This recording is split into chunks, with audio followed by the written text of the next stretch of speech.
Selamat datang di channel kami, jangan lupa like dan subscribe channel di bawah ini.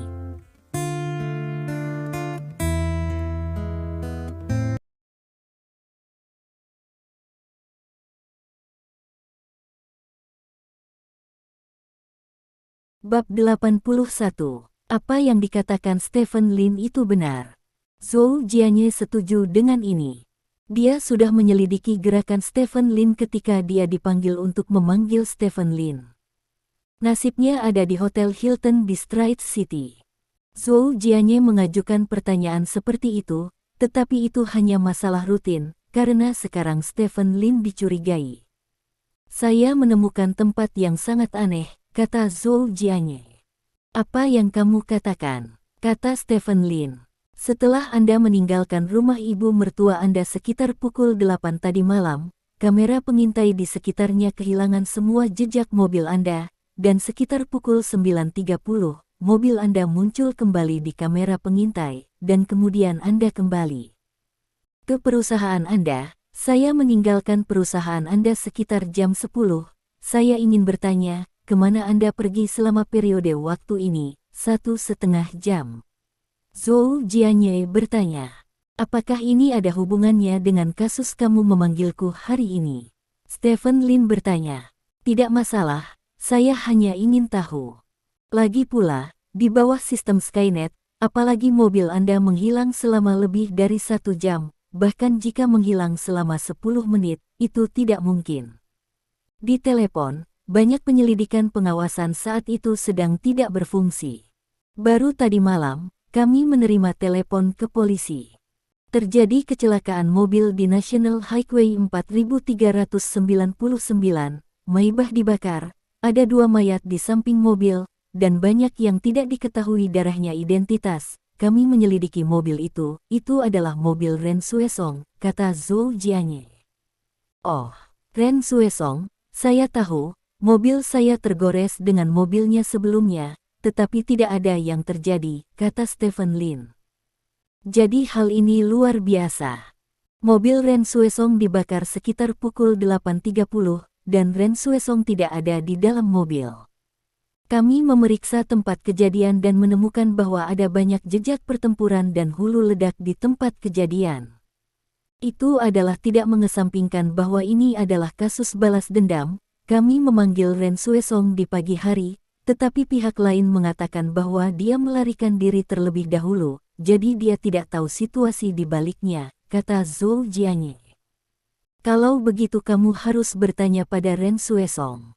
Stephen Lin tersenyum. Stephen Lin, di mata orang lain, kamu adalah tuan muda kedua dari keluarga Lin yang telah tertidur selama 20 tahun dan telah bangkit. Apa yang terjadi padamu jauh dari sesederhana yang diketahui semua orang. Zhou Jianye tertawa. Stephen Lin tersenyum dan berkata, sebenarnya, itu tidak terlalu rumit. Petik 2. Yang Sandao terbunuh, dan 3 mayat hewan yang dia kirimkan padamu kebetulan berada tepat di sebelah mayatnya. Petik 2. Mobilmu tiba-tiba menghilang dari kamera pengintai. Itu membutuhkan waktu hampir 40 menit untuk berkendara dari tempat Ren Xuesong diserang ke perusahaan Anda.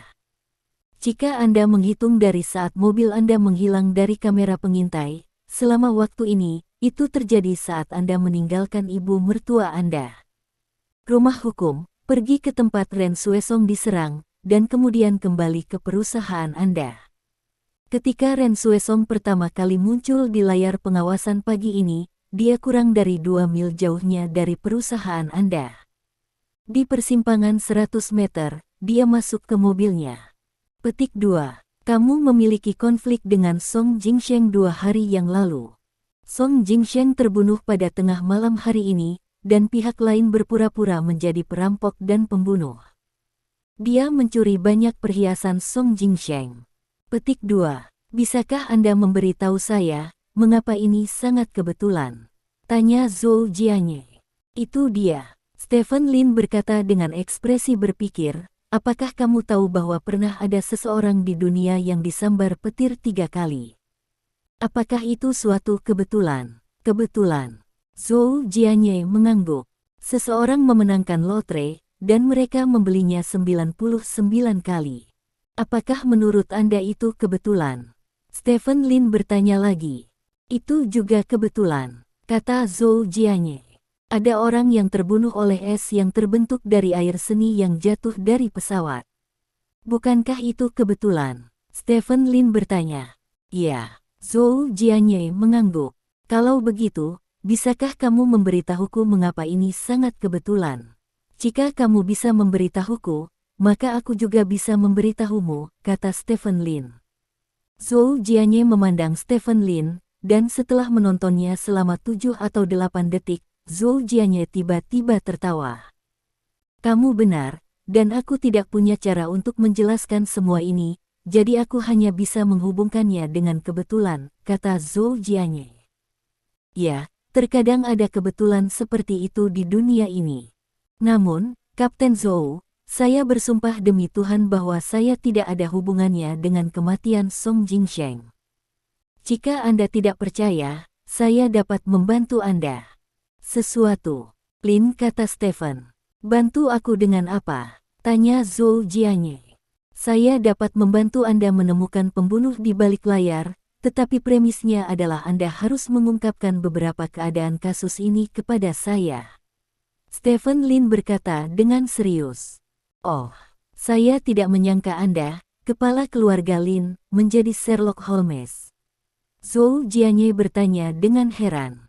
Sherlock Holmes tidak masuk hitungan, dia hanya belajar sedikit tentang itu. Stephen Lin tertawa. Bagaimana Anda ingin memeriksanya? Zhou Jianye bertanya. Ini tidak cukup untuk orang luar. Selama kamu setuju, dalam 3 hari, pembunuhnya pasti akan ditemukan untukmu. Kata Stephen Lin. 3 hari. Zhou Jianye memandang Stephen Lin dengan heran. Gugus tugas di kota tidak tahu sekarang. Stephen Lin membutuhkan waktu 3 hari untuk menyelesaikan kasus ini, yang benar-benar arogan. Mengapa dia membantu menyelesaikan kasus ini? Apakah untuk menghilangkan semua jejak yang tidak menguntungkan Anda melalui proses penyelesaian kasus, atau apakah itu benar-benar hanya untuk menghilangkan kecurigaan Anda? Namun, jika dia hanya ingin menghilangkan kecurigaan, jika dia benar-benar bukan pembunuhnya, maka dia bisa menunggu, tidak perlu mengatakan apa-apa tentang menangkap penjahat dalam 3 hari. Zhou Jianye awalnya berpikir bahwa Stephen Lin tidak terlihat seperti pembunuh, karena motif Stephen Lin tidak cukup. Sebelum membuat masalah di pesta ulang tahun Song Jingsheng, itu adalah masalah Stephen Lin, bukan keluarga Song Jingsheng yang membuat masalah dengan Stephen Lin, tidak peduli bagaimana Anda melihatnya. Stephen Lin yang menggertak keluarga Song, jadi tentu saja tidak ada alasan bagi Stephen Lin untuk membalas pembunuhan. Namun, setelah Stephen Lin mengatakan ini, dia bahkan lebih curiga pada Stephen Lin, karena Stephen Lin tidak perlu melakukan ini sama sekali. Zhou Jianye duduk kembali di kursinya, menyandarkan tubuhnya di sofa, dan berkata, apakah Anda benar-benar ingin menyelidiki? Sungguh, untuk menghilangkan keluhan pada dirinya, dan pada saat yang sama, untuk Lao Song, sejujurnya, saya manusia. Saya masih menghormati Lao Song. Bagaimanapun, dia adalah penduduk asli kota Selat. Kematiannya adalah kerugian besar bagi seluruh kota Selat, dan banyak orang di kota Selat panik sekarang, jadi saya ingin menangkap yang itu dengan tanganku sendiri. Pembunuh, biarkan kota Selat kembali damai, kata Stephen Lin dengan tulus. Oke, Zhou Jianye mengangguk, saya akan memberi Anda 3 hari.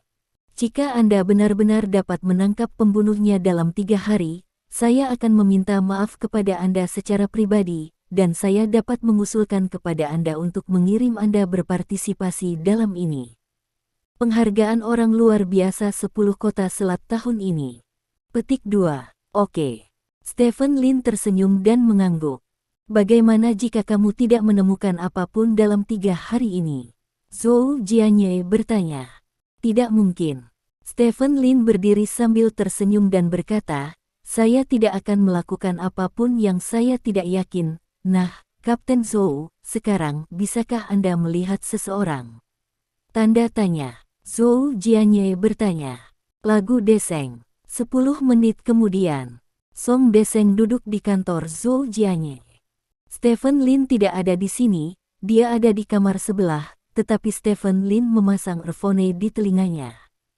Petik 2. Tuan Song, saya minta maaf atas apa yang terjadi pada keluarga Anda. Saya sangat menyesal, tetapi masih ada beberapa hal yang perlu Anda jawab. Zhou Jianye berkata, tolong beritahu saya. Song Deseng berkata, permisi, apakah kakekmu memiliki hubungan buruk dengan orang lain baru-baru ini? Atau apakah keluarga Song Anda memiliki hubungan buruk dengan orang lain? Zhou Jianye bertanya. Stephen Lin. Song Deseng berkata, Stephen Lin, bos grup Lin. Aku tahu tentang ini, tapi itu hanya hal kecil, tidak cukup untuk menjadi motif pembunuhannya. Kata Stephen Lin. Stephen Lin itu adalah orang yang sangat pendendam. Kami pernah menolaknya dari lingkaran kami, jadi dia memiliki mentalitas balas dendam dan menyelinap ke rumahku untuk membunuh kakekku dan beberapa keluargaku. Itu sangat mungkin, Stephen Lin. Song Deseng berkata dengan gigi terkatup. Tanpa bukti yang cukup, tidak mungkin bagi kami untuk mengambil tindakan paksaan secara sewenang-wenang terhadap seseorang dengan pengaruh yang begitu besar. Tuan Song, saya meminta Anda untuk menyiapkan daftar perhiasan yang dicuri dari keluarga Song Anda. Anda telah melakukannya. Tidak, Zhou Jianye bertanya. Selesai. Song Deseng mengeluarkan sebuah dokumen dan berkata, saya menulis gambar, nama, dan perkiraan nilai perhiasan di atasnya. Kali ini, perhiasan yang dicuri dari keluarga Song kami bernilai setidaknya lebih dari 500 juta. Zhou Jianye mengambil dokumen itu, meliriknya dengan santai dan berkata, Tuan Song, pulanglah dan tunggu kabar, kami akan menghubungi Anda segera setelah kami mendapat berita. Petik 2. Oke. Petugas Zhou, harap ingat bahwa Stephen Lin adalah sangat mencurigakan, dan saya curiga Stephen Lin ada hubungannya dengan kasus ini. Kata Song Deseng. Aku akan lebih memperhatikan Stephen Lin. Zhou Jianye mengangguk, lalu bangkit dan mengirim Song Deseng pergi. Begitu Song Deseng pergi, Stephen Lin masuk ke kantor Zhou Jianye. Stephen Lin tanpa basa-basi mengambil daftar perhiasan curian yang diberikan oleh Song Deseng. Alasan mengapa dia ingin membantu menyelidiki kasus perampokan dan pembunuhan ini adalah untuk memastikan anting-anting itu ada di keluarga Song atau tidak. Dia tidak diculik, kalau tidak dia akan terlibat dalam kasus ini karena otaknya rusak. Zhou Jianye berdiri di samping dan menyaksikan tanpa berbicara. Stephen Lin melirik daftar perhiasan curian, dan menemukan bahwa tidak ada anting-anting Luo Shen dalam daftar. Alis Stephen Lin sedikit berkerut. Bab 82. Apakah anting-anting Luo Shen ada di tangan Song Jingsheng? Zhou Wenwei telah menyelidiki masalah ini sebelumnya, dan anting-anting Luo Shen ini mungkin ada di tangan Song Jingsheng. Zhou Wenwei telah menyelidiki transaksi besar Song Jingsheng dalam beberapa tahun terakhir. Tidak ada anting-anting Luo Shen di semua item transaksi. Selain itu, tidak ada anting-anting Luo Shen di salah satu toko perhiasan mereka. Oleh karena itu, dapat dipastikan bahwa anting-anting Luo Shen harus ada di Song ruang koleksi perhiasan Jingsheng. Apakah ruang koleksi perhiasan Song Jingsheng yang dirampok kali ini? Stephen Lin bertanya. Ya, seluruh ruang koleksi dijarah. Kerugiannya dikatakan mencapai 500 juta, tetapi saya mendengar bahwa Song Deseng baru saja melaporkan asuransi untuk perhiasan mereka belum lama ini. Kali ini perhiasan itu dirampok. Jika tidak bisa ditemukan, perusahaan asuransi akan membayarnya. Mereka 500 juta. Kata Zhou Jianye. Baru saja mendapat asuransi. Murid Stephen Lin sedikit menyusut. Aku tahu apa yang kamu pikirkan, pembunuhan, perampokan, penipuan, asuransi. Meskipun mungkin, itu terlalu kecil. Kami menyelidiki Song Deseng tadi malam setelah kami mengetahui tentang asuransi. Dia tidak punya waktu untuk melakukan kejahatan. Dia juga tidak memiliki syarat untuk melakukan kejahatan adalah bahwa kasus perampokan dan pembunuhan dilakukan oleh geng. Kami telah memeriksa catatan komunikasi Song Jingsheng dan catatan transaksi bank dalam 2 minggu terakhir. Dia belum memiliki kontak apapun dengan organisasi manapun. Ini sebersih kertas putih, kata Zhou Jianye. Itu menarik. Stephen Lin bergumam, anting-anting Luo Shen ini pasti ada di ruang koleksi perhiasan Song Jingsheng, tetapi tidak ada yang seperti itu dalam daftar sekarang, dan daftar ini diserahkan oleh Song Deseng. Apakah itu berarti pada saat yang sama, Song Deseng tidak ingin orang tahu bahwa ada anting-anting Luo Shen di perhiasan yang dicuri kali ini? Jika demikian, apa tujuan Song Deseng? Mengapa orang tidak tahu bahwa ada anting-anting Luo Shen di perhiasan yang dicuri?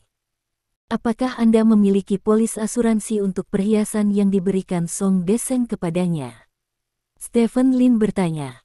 Ya. Zhou Jianye berjalan ke mejanya, mengeluarkan dokumen dan menyerahkannya kepada Stephen Lin. Stephen Lin membuka file yang penuh dengan polis asuransi perhiasan.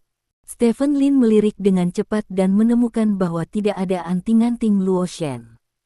Artinya, Song Deseng tidak mengasuransikan anting-anting Luo Shen ketika dia diasuransikan sebelumnya. Mengapa? Stephen Lin mengerutkan kening dan tidak mengasuransikan anting-anting Luo Shen. Ada 2 kemungkinan. Salah satunya adalah harga anting-anting ini tidak diketahui, jadi tidak ada cara untuk mengasuransikannya.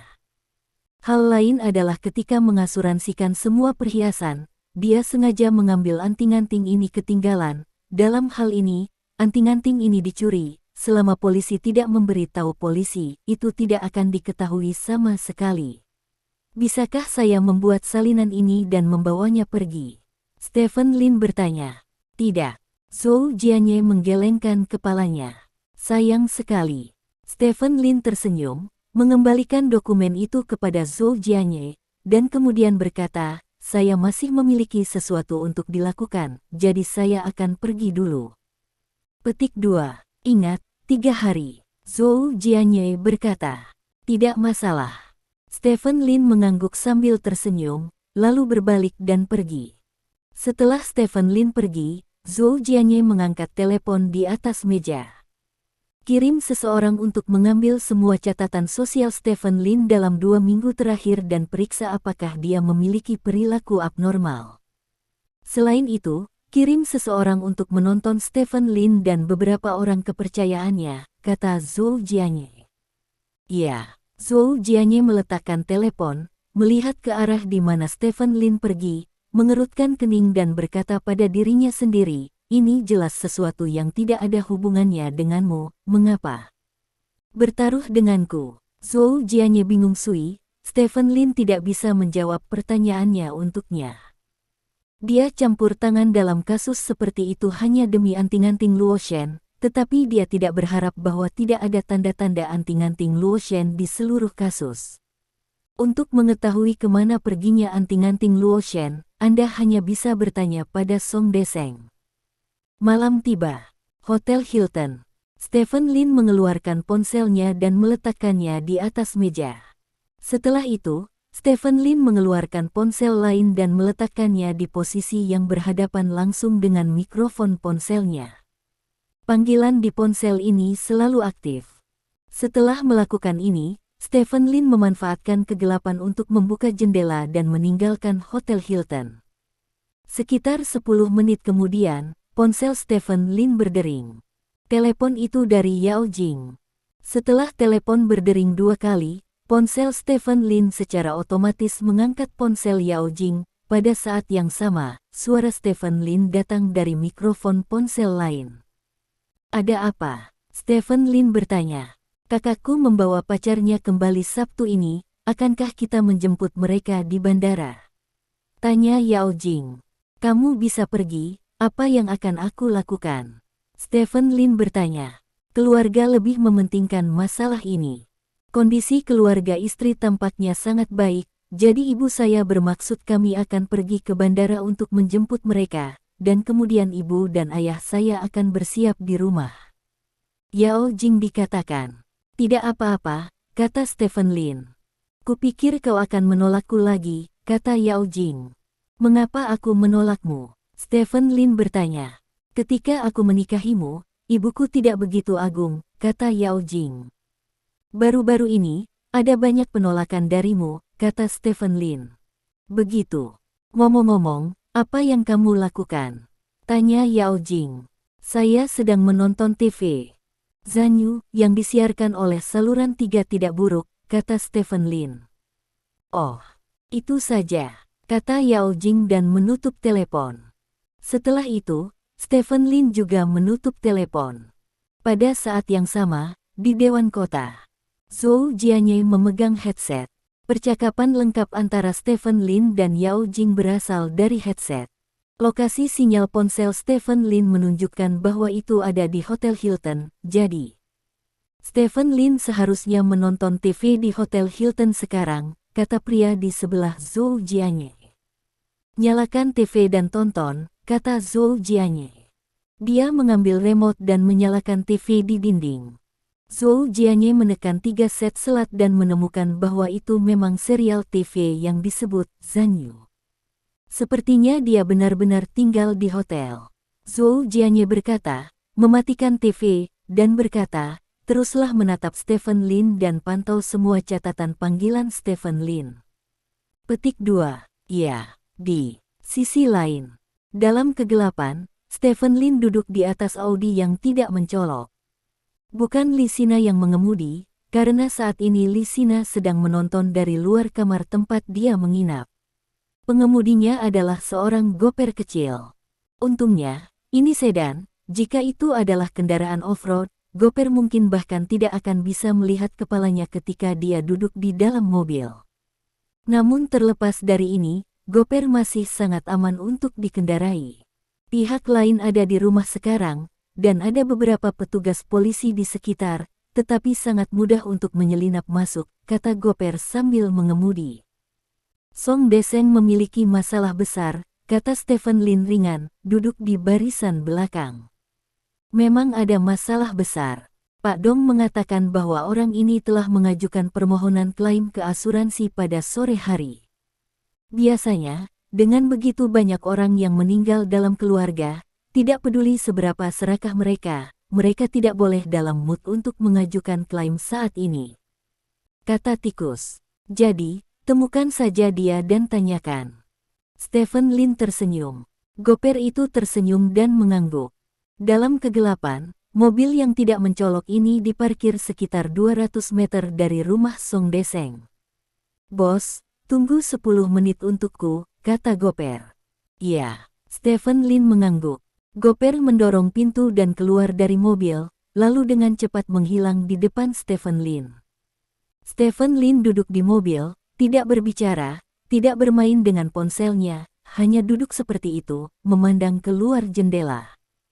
Di luar jendela sangat sunyi, dan ada hutan kecil di sebelahnya. Pada saat ini, malam sudah dalam, dan tidak ada yang lewat. Stephen Lin tampak sedikit bingung. Saya tidak tahu berapa lama, tetapi di kegelapan malam, sesosok kecil membawa seseorang dan datang ke mobil Audi. Pria itu dengan cepat membuka pintu pengemudi belakang dan mendorong pria itu masuk. Orang yang dimasukkan adalah Song Deseng, dan Song Deseng yang sedang koma. Bos, sabar ya. Kalau kamu duduk di barisan depan, akan mudah untuk difoto. Goper berdiri di depan pintu dan berkata sambil tersenyum. Ya, Stephen Lin mengangguk dan berkata, ayo pergi, tidak banyak waktu.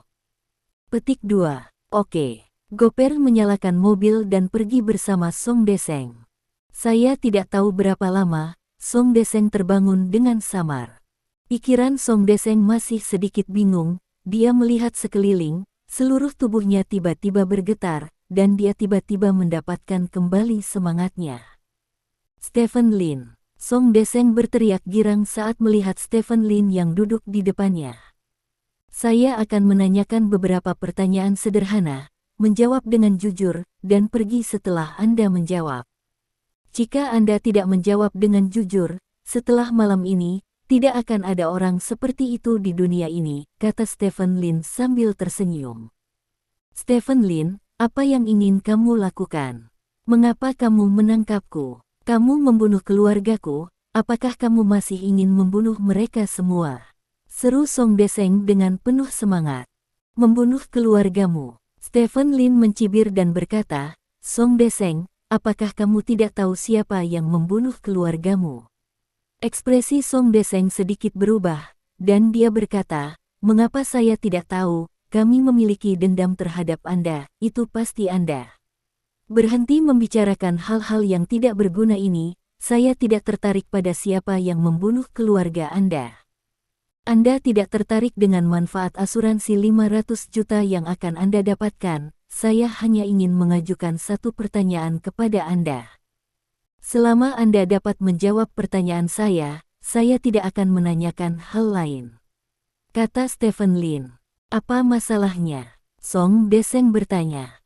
Di mana anting-anting Luo Shen? Stephen Lin bertanya, menatap Song Deseng. Tubuh Song Deseng sedikit gemetar. Dia tidak pernah berpikir bahwa Stephen Lin akan mengajukan pertanyaan seperti itu. Hanya sedikit orang yang tahu tentang anting-anting Luo Shen di kakeknya, dan mereka yang tahu sudah mati. Dia adalah satu-satunya keluarga Song yang masih hidup yang masih tahu tentang ini. Bagaimana Stephen Lin bisa tahu? Kamu hanya perlu memberitahuku di mana anting-anting Luo Shen berada. Adapun bagaimana kamu membunuh keluargamu dengan orang luar, bagaimana kamu menipu keamanan, aku tidak peduli sama sekali, dan aku tidak akan melaporkanmu ke polisi. Aku hanya ingin satu jawaban, anting-anting Luo Shen, di mana dia? Stephen Lin menatap Song Deseng dan mengucapkan kata demi kata. Bab 83. Orang sering memiliki rahasia, dan seseorang sering memiliki banyak rahasia. Ketika salah satu rahasia seseorang terbongkar, respons normal seseorang adalah menyimpan lebih banyak rahasia lainnya. Pada saat ini, rahasia yang terbuka akan menjadi tidak penting dalam sekejap, karena orang terbiasa meninggalkan rahasia ini untuk menyimpan rahasia lainnya. Sama seperti Song Deseng sekarang. Begitu Stephen Lin membuka mulutnya, anting-anting Luo Shen sudah mengungkap rahasia Song Deseng. Begitu Stephen Lin menggunakan rahasia ini sebagai terobosan untuk terus menggali lebih dalam, atau sekadar mengungkap rahasia ini ke polisi, Song Deseng akan menghadapi selanjutnya. Itu ada kemungkinan rahasia lain digali satu demi satu oleh polisi. Untuk menjaga rahasia lainnya, Song Deseng harus meninggalkan rahasia anting-anting Luo Shen. Namun, Song Deseng tidak bodoh, dan akan terpana oleh kata-kata Stephen Lin. Oleh karena itu, Song Deseng menggertakkan giginya dan berkata, aku tidak tahu apa yang kamu bicarakan. Di ruang koleksi perhiasan kakekmu, ada ornamen yang disebut anting-anting Luo Shen.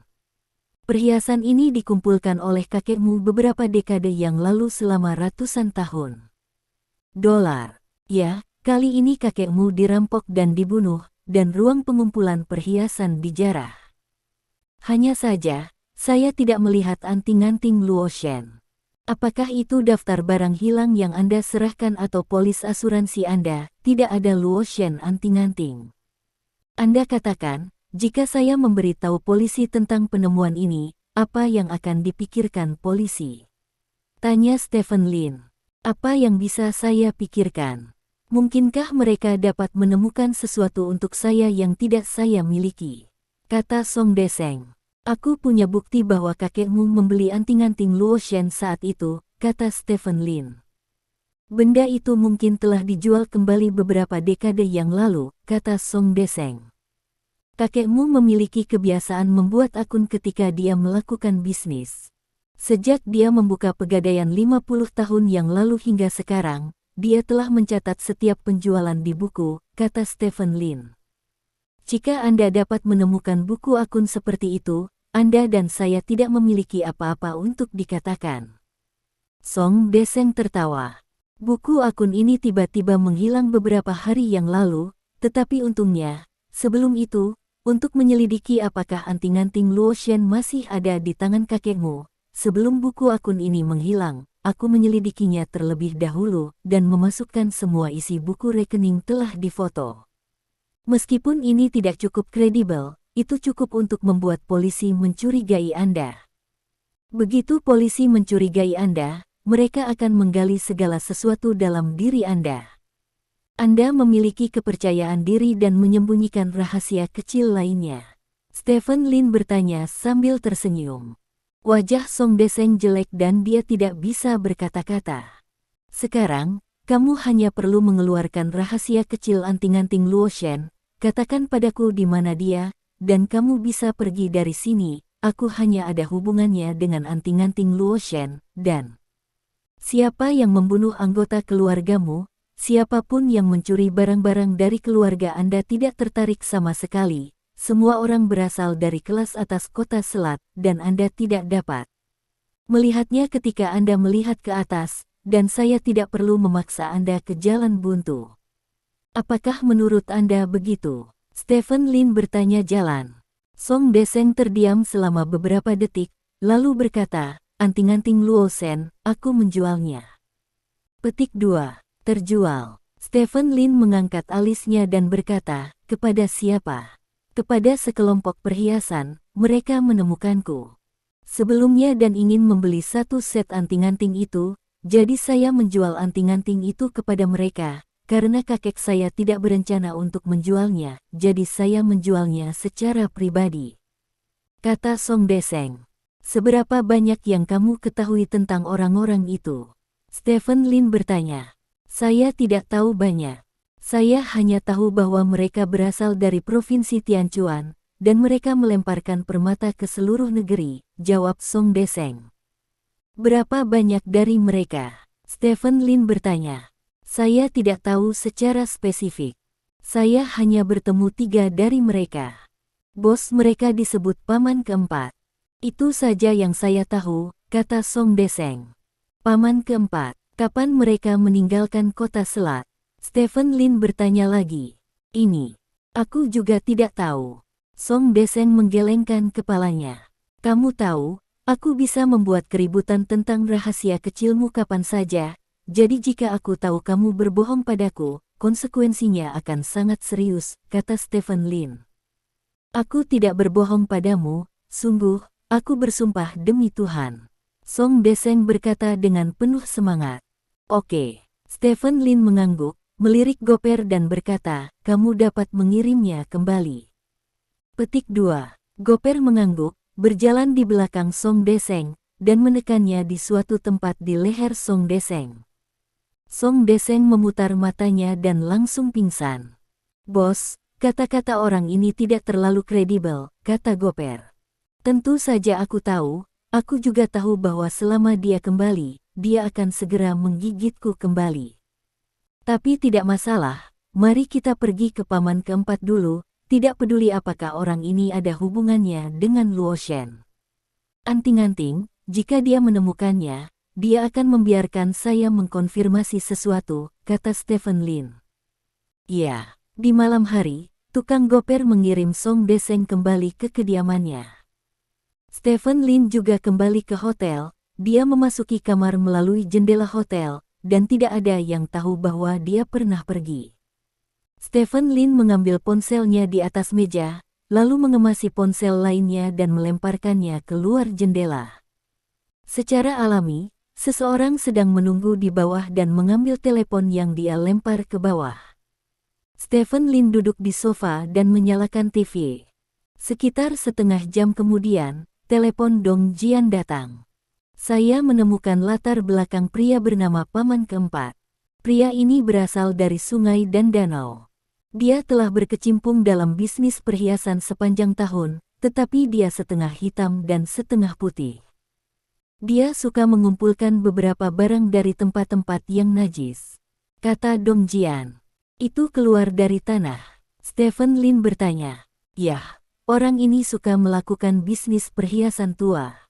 Menurut penyelidikan saya, dia meninggalkan kota Selat sore ini, dan keberadaannya saat ini tidak diketahui. Saya telah mengatur seseorang untuk melacaknya, kata Dong Jian. Temukan dia, bawa dia padaku, kata Stephen Lin. Paman Keempat dikelilingi oleh beberapa pemain kuat sepanjang tahun. Saya perlu memanggil Serigala Serakah dan Goper, kata Dong Jian. Ya, kata Stephen Lin. Kamu seharusnya bisa menangkapnya dalam sehari, Patriark, tunggu saja dengan sabar, kata Dong Jian. Oke. Setelah menutup telepon, Stephen Lin tidak kembali ke kamar dan hanya berbaring di sofa. Pagi selanjutnya, Dewan Kota. Sebelum mobil Zhou Jianye tiba di biro kota, dia menerima telepon dari seorang kawan di biro kota. Song Deseng pergi melapor pagi-pagi, mengatakan bahwa dia diculik oleh Stephen Lin tadi malam. Zhou Jianye bertanya dengan heran. Ya, Song Deseng berkata bahwa dia dipukul hingga pingsan oleh anak buah Stephen Lin dan kemudian dibawa pergi dari rumah. Kata orang di telepon. Kamu meminta Song Deseng untuk menungguku di kantor polisi, aku akan segera ke sana. Zhou Jianye berkata, menutup telepon, dan menginjak pedal gas dengan keras. Perjalanan setengah jam yang asli, Zhou Jianye selesai dalam 15 menit. Mobil Zhou Jianye bergegas ke kompleks kantor polisi. Setelah Zhou Jianye memarkir mobil, dia segera pergi ke ruang resepsionis. Di ruang resepsi, Song Deseng sedang diinterogasi. Kapten Zhou, kamu di sini. Song Deseng berkata dengan penuh semangat, menatap Zhou Jianye. Katakan padaku, mengapa kamu diculik oleh Stephen Lin tadi malam? Zhou Jianye berkata dengan suara yang dalam. Saya pingsan ketika saya sedang menyortir barang-barang di rumah tadi malam. Ketika saya bangun, saya melihat Stephen Lin, Kapten Zhou. Saya dapat 100% yakin bahwa Stephen Lin adalah pembunuh kakek saya, kata Song Deseng dengan penuh semangat. Kenapa? Tanya Zhou Jianye. Hanya beberapa hari sebelum kakek saya kecelakaan, kakek saya pernah mengatakan kepada saya bahwa seseorang menemukannya dan bersedia mengeluarkan uang untuk membeli sepotong perhiasan bernama anting-anting Luoshen di tangan kakek saya, tetapi kakek saya menolaknya. Saat itu, saya tidak memikirkan apa-apa tentang ini, karena orang-orang datang kepada kami untuk membeli barang-barang hampir setiap hari, dan baru tadi malam, setelah saya diculik oleh Stephen Lin, kalimat pertama yang Stephen Lin katakan adalah meminta saya untuk yang itu. Anting-anting Luoshen, kata Song Deseng. Oh, maksudmu, Stephen Lin adalah orang yang meminta kakekmu untuk membuat penawaran sebelumnya? Zhou Jianye bertanya. Ya, alasan mengapa kakek saya tidak menjualnya kepada Stephen Lin adalah karena seseorang menawarkan harga yang lebih tinggi, jadi kakek saya tidak menjualnya, tetapi kakek saya juga tidak memberi tahu Stephen Lin, karena dia memandang rendah Lin. Stephen, kata Song Deseng. Jadi, apa maksudmu Stephen Lin ingin membeli anting-anting dari kakekmu, tetapi kakekmu tidak setuju, jadi Stephen Lin pergi ke rumah untuk merampok dan membunuh. Tetapi setelah mengambil semua perhiasanmu, dia menemukan itu di sana.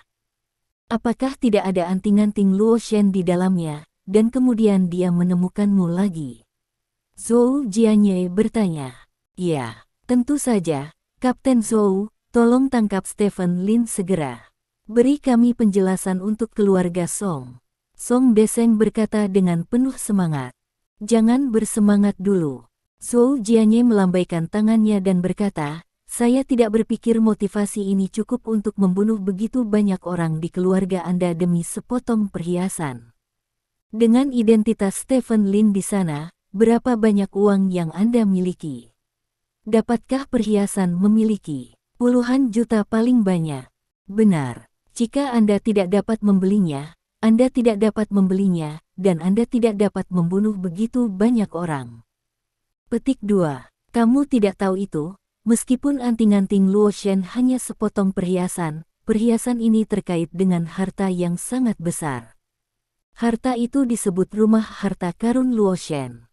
Ada harta yang ditinggalkan oleh Kaisar Kristis menjual air mata Luoshen di pelelangan sebelumnya.